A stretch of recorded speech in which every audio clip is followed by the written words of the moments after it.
What's up, guys? So after almost 2 months since with no UFC because everything that has happened, finally this Saturday the 9th, we get to see UFC 249. What should have been Tony versus Khabib, but because of this whole coronavirus and just everything that is going on, that fight got canceled, and then we have Tony versus Justin Gaethje, and there's so many things that I wish I could talk about, a lot of little side subjects of everything that has happened in the last 2 months. But this was one fight card that I might do the entire card, and since I only have 15 minutes, I won't be able to talk about all these different things going on, but I might do in my review depending how it all goes. But I'm gonna do like I always do. I'm gonna start with the main event, and then go from there. And hopefully, I can do the entire card this time. So, and here we go. Tony Ferguson versus Gaethje. Guys, I went back and forth a lot on this one. I kept changing my mind as to between Tony and Gaethje, and I'm picking the underdog here. I actually have Gaethje winning this fight by knockout, round one, maybe round two. And here's the thing, and here's why. The only advantage that I give Tony over, the only significant advantage that I give Tony over Gaethje is his cardio, and it's a huge advantage. Tony can go 5 rounds, full pace, and keep going. Justin, we've seen him gassed in the past.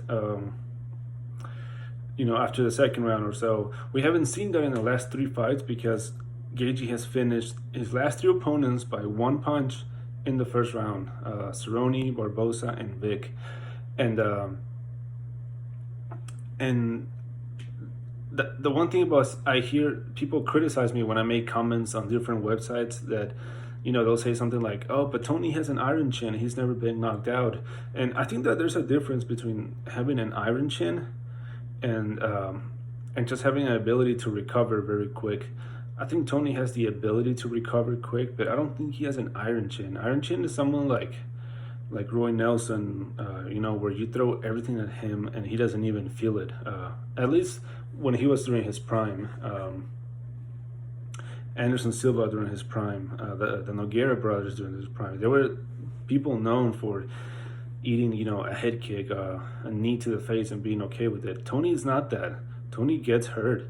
It's just that he recovers quick because of his conditioning. The latest example of that was Frankie Edgar. Frankie Edgar had never been finished before, and then what we're gonna say, that Brian Ortega is the hardest puncher that he's ever fought?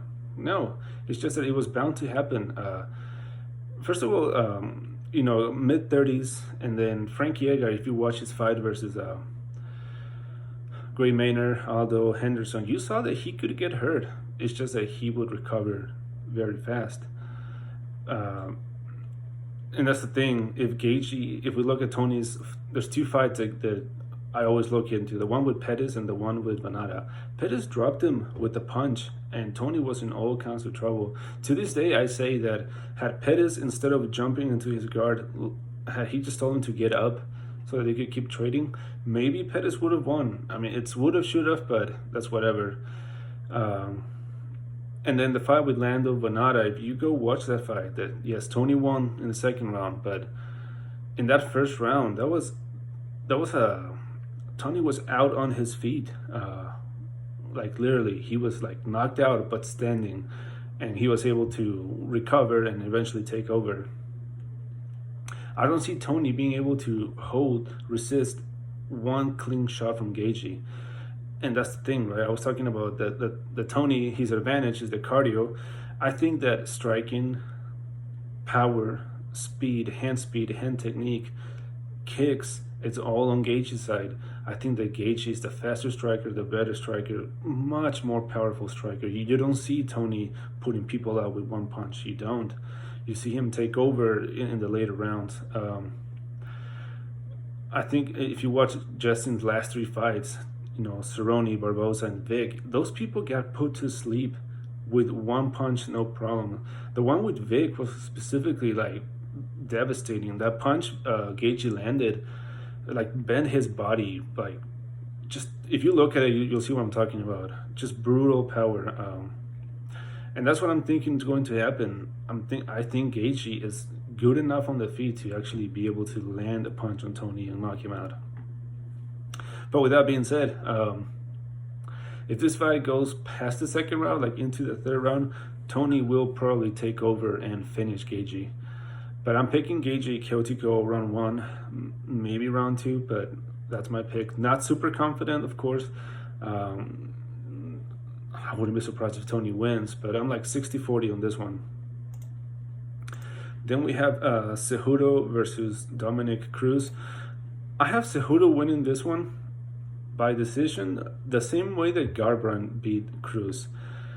Well, see, Cruz is really good at avoiding and getting away from the punches, and he's a good grappler. And I think the strategy or the approach for this fight is going to be, from Cejudo, it's going to be the same one as Garbrandt. Just show that he's the better striker, that he has the better hands, and even if Cruz avoids it and avoids the big shots, I think the pressure and overall him having to defend everything that Cejudo throws at him will cost him the decision. I think Cejudo is the better striker. He's the better grappler. I always talk about Olympic level guys, and just the way he was able to trade punches with Marlon Moraes, and which I consider a way better striker than Cruz. Anyways, I think Cejudo's gonna get a clean decision. Maybe Cruz might win, even if I think Cruz has a better cardio. I just think that Cejudo's gonna win at least 3 rounds, maybe if not 4, with pressure, constant octagon control, pressure, maybe even takedown attempts. Remember, this guy's an Olympian, and I think he's gonna pull a solid unanimous decision. So I have Cruz by decision. I just think he's better. Cejudo by decision. I just think he's better than Cruz everywhere. Got 7 more minutes. Then Francis Ngannou versus Jairzinho Rozenstruik. I have Ngannou KO round 1, brutal knockout. See, Jairzinho is a guy that he has shown that he has a lot of power. But I was surprised. I was very surprised at the fact that the fight with Overeem, he won that fight. Let's put it real quick. 4 minutes 56 seconds of round 5. Had he not landed that punch, I think Overeem would have got that decision. And that is the one thing, Overeem is a guy that has no chin. So I'm really surprised that it went that way. I thought I gave Overeem a chance if he used grappling, and he only did for like a round or maybe 2. But overall, it was like a striking battle. We know Jairzinho's not gonna go there and try to grapple Ngannou. He's gonna go trade punches with him, and this is not Overeem. This is Ngannou. This guy lands 1 clean shot, you're done. I think Ngannou is the next champ. I think it's just a matter of time. I think he has learned ever since he lost to Miocic and that terrible fight with Lewis. I think he's learned it. Well, I think those are a good lesson for him. So I have Ngannou KO round 1, and hopefully he gets, who knows if we're gonna see DC Miocic or whatever, but yeah. And Jeremy Stephens and Calvin Kattar. I have Calvin Kattar on this one all day. I think he's gonna get a solid 30-27 decision. I think he's a faster striker, way more technical striker. Jeremy Stephens can get wild and start swinging for the fences. However, Jeremy Stephens has his well-deserved puncher's chance. Man, I gotta hurry up. Very well-deserved puncher's chance for Stephens. If he lands clean on Kattar's jaw, he'll knock him out. So this one has the potential to be upset because of the power and overall Stephens being a really good fighter. But I have Kattar solid decision 30-27, and that's just it. I think he's a better striker. Stephens likes to strike. He has a puncher's chance, but other than that, Kattar all day decision. Greg Hardy and De Castro. Oh, this card I have a lot of finishes, guys. So I mean, who knows how it will go? But Greg Hardy and De Castro. I also have Hardy. I have him by KO TKO late round one. If you saw De Castro's last fight versus Justin Tafa, yes, he won by knockout. But if you actually watch the fight, there's nothing. The only thing, it's kind of like Rosenstruck in a way, power, and that's it. A lot of power, which can win you fights, but technique, speed, and cardio. Towards the end of that fight with Tafa, you could tell that De Castro was already starting to take deep breath, and that was just round one. And he landed a punch, of course, but I think Hardy will win. He's never taken a lot of damage in MMA. I think he's more athletic, more explosive, and I think he'll get the knockout late round one when De Castro has started to gas. So Hardy KO TKO round one. Then Cerrone versus Pettis. This is another one, guys, that I went back and forth. I was Pettis, I was Cerrone, I was Pettis, Cerrone. It's a rematch from the first time they fought. Pettis won that fight with a liver kick. Damn, I have to hurry. So here's the thing. So I'm picking Pettis. Why am I picking Pettis? Because, Cerrone, this guy, just his desire to put on an entertaining fight is his downfall. He doesn't like to have a game plan. He doesn't like to implement a game plan. He likes to go there and please the crowd. There's going to be no crowd, but the crowd, us watching it on TV. So I think who beats Pettis? Guys that pressure him and want to take him down. Because even if you look at his fight with Wonder Boy, with Thompson, which I picked Pettis to win, by the way, he won that fight because Stephen Thompson was just striking with him. And don't get me wrong, I know Thompson was winning, but still, since Cerrone's going to go out there and trade punches with Pettis, I think Pettis is the better guy and has taken less damage as well. I have Pettis by decision.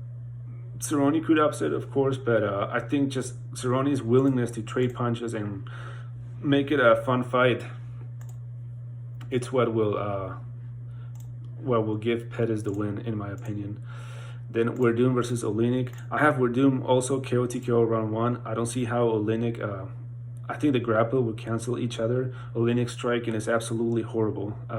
If you watch his fight with Albini, he was getting beat up. He was getting lit up. His face was already busted, and then he landed that Ezekiel choke. I also give Oleinik a puncher's chance, but overall, I mean, Werdum has slugged it out with Roy Nelson, Cain Velasquez. So he's not just a submission artist. He can strike. So who knows? He was suspended. So who knows how much PEDs he's had. I could see Oleinik upsetting with the lucky punch, but other than that, I have Werdum all day. KO TKO round one. I don't think this will hit the ground. Sparsa, Waterzone. I have a. What do I have here? Waterzone by decision, and that's it. Uriah Hall versus Sosa. I also went back and forth on this one. I'm picking Uriah Hall because Sousa is 40 years old. He's already way past the age he should have retired. I think Hall, if he keeps it standing, he'll outstrike and knock Sousa out. Not super confident on this one either. If Sousa goes out there, takes his back and submits, would I be surprised? Of course not. But I just think that age doesn't forgive, and we'll see what happens. God damn it, I have to hurry up now. I have like less than a minute. So Luque versus Nico Price. I have Luque KO TKO round one. Charles Rosa and Bryce Mitchell by decision. And Ryan Spann versus Alvey. Spann KO TKO round one. So here's the summary. Gaethje KO TKO round one. Cejudo by decision. Ngannou KO TKO round one. Kattar decision. Hardy KO TKO round one. Pettis by decision. Werdum KO TKO round one. Waterson by decision. Uriah Hall KO TKO round one. Vicente Luque KO TKO round one. Bryce Mitchell by decision, and Spann KO TKO round one. Sam Alvey is absolutely terrible, and I'm out of time, guys. But I have all my picks there, and let's enjoy these fights.